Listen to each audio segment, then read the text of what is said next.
name is PearlescentMoon and welcome back to Hardcore episode 6.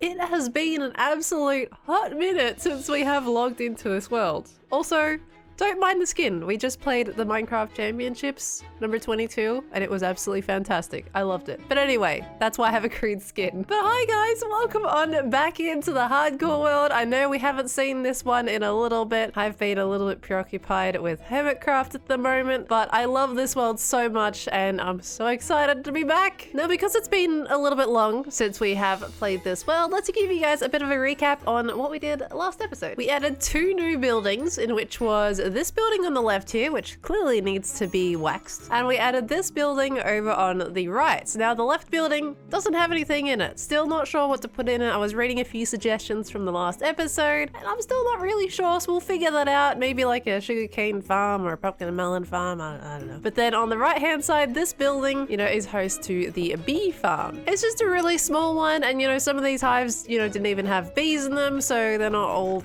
producing things, but at least there is honeycomb in some of them. But apparently I need a little bit more iron in this world. I'm very short on iron. And we also did that huge thing and fought the dragon and came back home successfully. And we have a lovely little egg to show for it. Also, look at all these music discs. I'm pretty sure in the last episode I didn't mention that I got all these. I think at some point off camera I decided to just have a little bit of fun and get some skeletons to shoot some creepers, so I have all these music discs now. I would like to collect all of them at some point, so that could be a potential goal for the future. And we do need to find a place to put this. I have no idea where I'm going to put that, but that is a problem for future me to solve. I'm very excited to make something though for it. Should be really cool. Either way, with everyone caught up to the present time, I think one of the first things I want to do is actually wax these buildings because they're all going green on me. Bonk. Bonk. Now, I think this color is actually the color that I wanted for this one, so these ones can stay some lovely pinkish greenish color. And this one is going to be the normal copper color. And also, is it just me, or does waxing the copper sound absolutely gross? Up, up, up, up. Ah, so satisfying. Yeah, that sounds absolutely disgusting. I hate it. Yeah, looks like we have one little block up there that just needs to oxidize one more stage, but otherwise, looking much better. Beautiful. Now at this point, it's been so long since I've been on here that I am absolutely rearing to go to make some more progress on this little village that we have going on here. And the area that we're going to work on today is this zone right here. And the first thing we need to get to is we need to chop down these trees because, they're not really aesthetic right now. They're pretty ugly. They're just here as a bit of a farm to get some wood, and I think it's time to move them because they're kind of ruining the vibe that I'm going for. While we are chopping these down though, let's have, a little bit of a chat. As much as it has been a while between episodes, I actually really enjoy this series. I just had to give Hermitcraft a bit of a chance to get started and get settled before I kind of got back into the single player series. But of course, Hermitcraft is quite a big series to undertake, and there's lots of huge builds that I do make on there that take a very significant amount of time. Now, because I want to continue both of these because I love them both so very much, what I was actually thinking is potentially making shorter episodes of hardcore, but uploading them more frequently, So I'm kind of thinking, something anywhere between 15 minutes or so. 15 minutes or a little bit less, something like that, just to give hardcore some extra love and make sure we're continuing our progression on this world. I'm not sure what kind of length everyone typically prefers when watching videos on YouTube, but I thought 15 minutes might be kind of a good length to aim for while still making enough progress here. Is this something you might be interested in? Let me know down in the comments below. Let me know your thoughts, because honestly, I would love to just keep this world running and pump out a few more episodes more frequently while still doing both of them. Anyway, let's get these trees chopped and move them somewhere else. Unfortunately, this also means this giant oak tree has to go too, because I have some better tree plants to go here. I'm thinking we could probably plant these up top now at this point. It is going to be a lot riskier chopping trees down with potential mobs kind of spawning underneath them in the shadows or particularly at nighttime, but we just got to make sure to be extra careful when when farming some wood. Plenty of room up here to stick some trees down. Sprucey woosies right here. Chucking down some birch. Some lovely oak and some dark oak because I already have a few jungle trees growing over there as well. And moving on back down. Now, while this is the area that we're going to be primarily focusing on today, it's kind of clear by the state of all of my crying tools right now, you know, that we're not really prepared to take on a slightly big-ish, I say big-ish because I've done big ones before, but slightly big-ish build project. Like, look at this little poor pickaxe. It's got 181 durability left on it. It's crying to me. It's crying to my soul. We need a good source of XP, and nothing that I really have at the moment is gonna fix everything within a minute because I have villagers, but it takes a hot bit to actually get enough XP to fix an entire tool. So we need to make something else. Seeing as we fought the Ender Dragon recently, it means we have access to an end that is not going to immediately kill me as soon as I jump around in it. And I think it's very much the time to brave the void and make ourselves an Enderman Farm for some of that easy XP. I'm going to have to prepare a few materials, but we have kind of most of the essentials, which is the wool and pretty much just some building blocks. But in terms of the design that I want to use now, I'm not exactly great at designing farms myself, so I'm actually going to use the design that is currently on Hermitcraft at the moment because it works really, really well. I love how efficient it is, so I'm going to give a big shout out to iJevon and Wells Knight here for making that farm on this current season of Hermitcraft, and I'll be leaving a links to both of their channels in the description for some big thank yous. At this point, I'm going to do a quick snap to after I've gathered all the materials I need because that's probably, you know, a bit boring to watch me sift through chests anyway as it is. So, you know, I'm just going to look around and get everything sorted out. Boop. There we go, we have all 3 shulkers with hopefully all the resources that I may need to build this thing. Time to get ourselves into that big void world that we call the end. Now, where was that again? Found it! Whee! Now comes the absolutely terrifying part, facing the end again. Oh boy, I hate everything about this, but you know, the XP, it's gonna be worth it. I'm hoping. Oh, don't stare at the Enderman. Don't stare at the Enderman. Okay? Okay. Now, first things first, we need to make ourselves a huge cobblestone pillar all the way down to the edge of the buildable world down there. There's a super easy way of doing this, and it's just simply place a bucket of lava down and then wait till it flows till it won't no more. Looks like it's not going to move any further, and then we place a water bucket right next to it, and that is going to change the entire thing to cobblestone. Super, super easy. Look at that. Look at that girl. Look at that water girl. They're changing all that to cobblestone. Yeah. Yes. Change it all. Oh, to cobblestone. Yes. Thank you. Now comes the part of me making a lot of weird noises until we get this thing completely built. Because this is just scary, and I have nothing else to say about it. Okay, you know, just weird noises. Okay. This is so scary. Oh, so scary. Oh, okay. Oh, I got it. I got the block. Okay. 2 stacks out this way. The pancake is firmly pressed down by all matter of being. Oh, okay. We're all good. All good. Oh, yes. Bunk. Bunk, bunk, Enderman, be gone!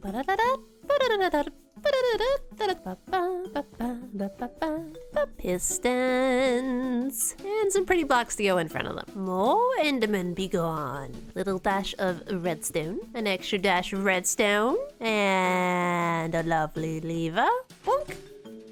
And that works. Look at that go. And now we just build up.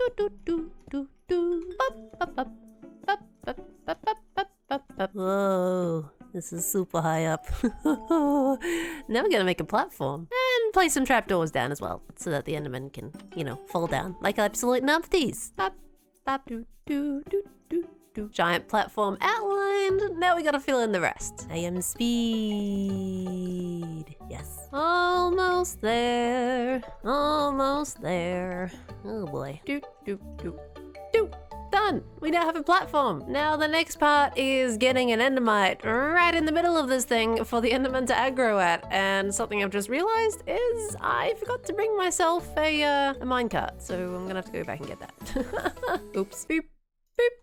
Perfect. Okay, we're back with the minecart. So all I need to do now is just get this set up so I can get the endermite in the middle of it. Boop.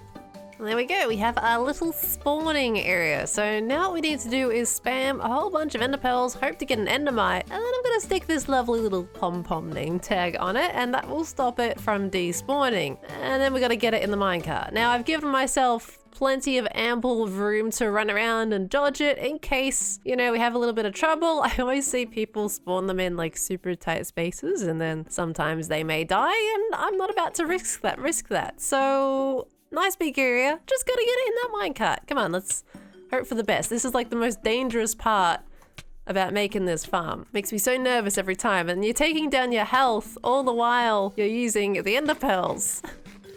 So then when the endermite spawns in, you could already be down on health. All right, come on. Give me this endermite. Come on, we can do this. If I do run out of ender pearls, I can always just get more. There's like the end. You know, plenty. Oh, here we go. Endermite. All right. Give him a little name. Pom-pom. All right, Pom-pom, you just got to get in the minecart now. Come on. You can do this. In the minecart. Yes! Okay, we got you in the minecart. Now, we need to make sure it's all tucked away into a corner so it's positioned directly, directly in the middle of that block, because that's where it's going to sit. Now I just got to push the minecart without dying. There we go. Beautiful. Okay, now we've got to clear out this mess that's around it. Now what should happen here is I'm going to break this block, and this minecart is going to float down and land directly on top of that block. So you're just going to softly go down. Beautiful. There we go. It's positioned. Now do not touch it. We will not move it. Oh my gosh, my pickaxe is almost broken. This farm could not come at a more perfect time right now. Okay, but this is not it. We have to build just a little bit more of a protection around the endermite so the endermen are not going to kill it, because they very much will want to when they spawn in. A couple layers of carpet to top it all off, and we should be good. All right, now this is pretty much, you know, like I said, exactly the same design that's on Hammock Craft. So the last thing that's left to do is to break all of these torches and get the enderman spawning and hope this thing works. Oh, I'm so excited. I'm so excited. Hopefully the endermite doesn't die on me, because this is actually a little bit different than the types of farms that I usually make. Like normally it's on a 3x3. Oh, there we go. Look at them. They're already going in. It's already working. Let's go. Oh, yes. So yeah, I'm so excited to see this working and to fix up these tools. My gosh, it's a long time coming. Look at them go. Hee hee hee. Yay. Oh my gosh. Look, I just removed the ones in that corner. Look how many are going down and like right now. That's insane. So many are spawning. One more little tiny torch. Doop. There we go. Oh my gosh, look at that. Look at the absolute spawn rates of these endermen. There's so many. All right, we need to see this from the bottom. Look at them all zooming down. Now, of course, I don't have those pistons pushed out, so they're not actually landing at the moment. But when I flick the lever, those endermen are going to land on the deep slate, and that's going to be a, you know, one-hit farm. Look at them all zooming down. The glass was a fantastic effect, so you can see it all happening. But before I do activate the farm, I am just going to put a couple of layers of wool along this bridge so the endermen aren't going to teleport to it, because at the moment they certainly will as soon as I start whacking away, and we don't want that happening. All right, capital place. It's time to see this thing in action. Let's see it. Oh, I really hope nothing goes wrong past here. Okay, healing tools time. Oh, look at all the XP. This is absolutely brilliant. All right, it's time for me to camp here for a little bit and fix up all of my poor crying tools. Oh, this is so nice. This is so nice. Jevon Wells night, absolutely brilliant. Absolutely brilliant. And of course, when you feel that you're all done with the design, just flick the lever and all of the junk that's, well, at least most of it, most of the junk from whacking the enderman just falls right down with him. And you don't have any more entity lag, but you do have this satisfying effect right there. Now, of course, I will also be decorating this farm myself and making it my own in the future. But for now, we have other projects that I really want to get to, so that's something that we will tackle in probably some near future episodes, because I would love to decorate this thing and make it my own. Absolutely beautiful. And now that we have our tools all fixed up, at least the ones that actually have mending, it's time to go home and work on some fun building projects. Whee!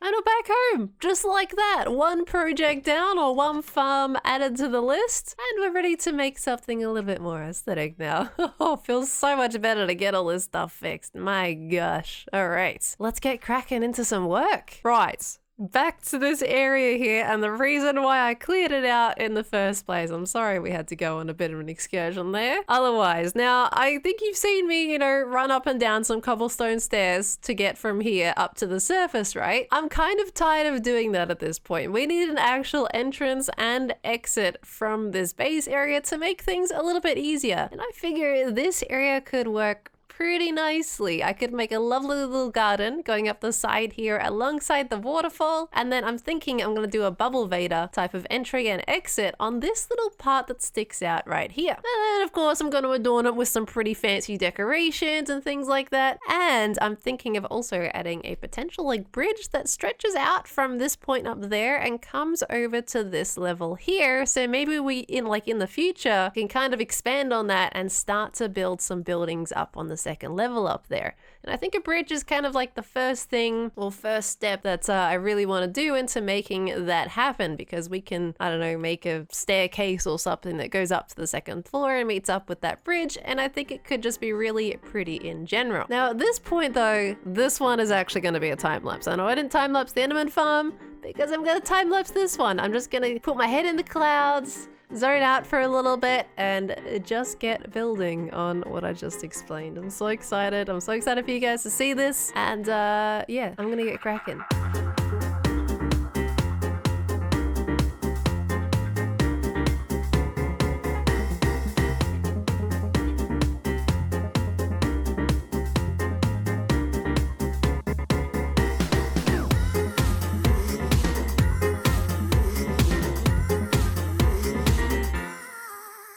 I am back in my skin again. The cave torches are shining, the bats are fluttering, and I finished the build. Would you just look at this absolutely beautiful new area that I have created here? It looks so much cleaner now. Just adding this bridge over the top as well just kind of pulls everything together a little bit. It takes that bit of land and that bit of land, and it's like, okay, now meets. So we got bridge. We got some wheels, and we got some more moss, and gardens and things, all the lovely things that help bring it all together, and I think start to bring some of the theme of the mine shaft a little bit further into the build as well. One thing about this bridge as well is that it's not really one bridge, but two. I mean, it is connected in the middle with that little joiner right there, but otherwise it is two bridges because obviously I didn't want to block off the waterfall that we've got going on. It's too pretty to block it off. So it does split in the middle and lets that water continue to run down and fall into the lake below. Now I did accidentally place a singular block in the waterfall that disrupted the water flow, and I decided, hey, this might be a cool effect. So then I placed two more blocks, and now I'm just realizing that it kind of just looks like one giant rectangular prism of water. So I'm gonna have to change that and fix it. Going across this bridge here, you'll also see, of course, that we'd made that garden that I was talking about, and I made these lovely trees, which honestly I do default to a lot. I kind of build this type of tree quite often, but it looks nice. It's simple, and it works. Love the dark oak, stripped dark oak in the inside with azalea leaves on the outside and a little splash of flowering azalea for an extra pop of color. Now, unfortunately, we also, because we're technically building in a savanna biome, a lot of the grass and stuff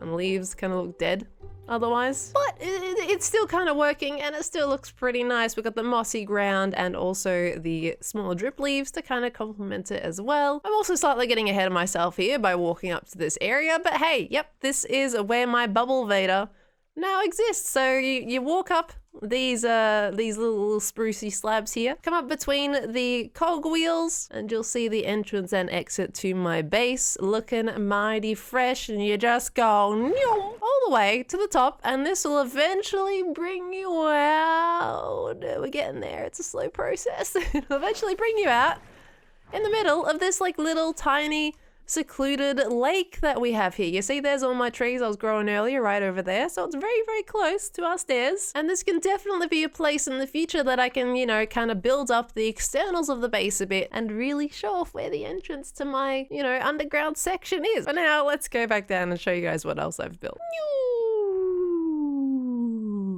Alright, back down after my Bubble Vader shower, and let me point out a few kind of smallish details that I've decided to add here, other than obviously the big glaring ones. I've added this stone retainer wall here, which could do with a little bit of variation with some andesite or something, but I've added this stone retainer wall encompassing the garden a little bit just to kind of neaten everything up a little bit. I found when I was kind of building this that this area is looking a little bit messy in general, and I wanted to neaten up a few small details. So one of them was to add that wall. Another one, as you can see, was to change like the polished deep slate fencing that I had around the place. And this location got replaced with lecterns with oak slabs on top, and then just adding some signs on the other side to block off a little bit of that weird front-facing lectern texture that we had. Looks pretty good from behind because we get that really cool pillared effect from the lecterns themselves. And then you also might notice I textured the rock that was in the middle there that was entirely stone before. I think it looks much better with a little bit of a textured gradient now. And as I was talking about removing the polished deep slate banisters before, I replaced these ones over here with polished deep slate slabs, and I think it just neatens everything up a little bit more. Of course, with all of the colors and just everything we have going on down here, there was just too much going on, too much to look at, so it kind of comes down to starting to simplify some of these, you know, earlier details that I had added to the place. And I think that works so much nicer, so much neater, and honestly quite a bit more pleasant to walk along this path as well. So overall, I'm pretty happy with the changes we've made. We may not have like made a full new building in this area, but I think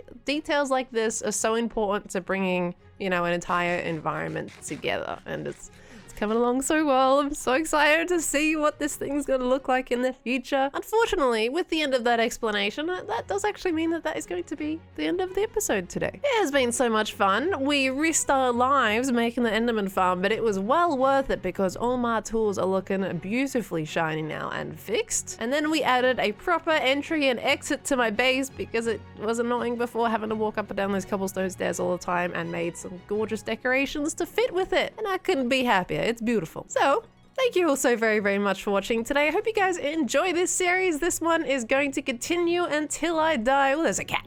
Hold on. Everything must hold. There is a cat. Ah! 1 second. Just give me 1 second. Hold the ending thought. Hold on. I need a fish. I need a fish. I have fish. I have a lot of fish for this moment. Hello? I got fish for you, cat. Hello? I have fish. You want fish? I got fish. I got fish. Yes. You want fish? Fish. Okay. Anyway, thank you guys so much for watching today. I hope you all had a lovely day, and I will catch you all in the next one. All right. Goodbye, everybody. Goodbye. Oh boy. All the cats.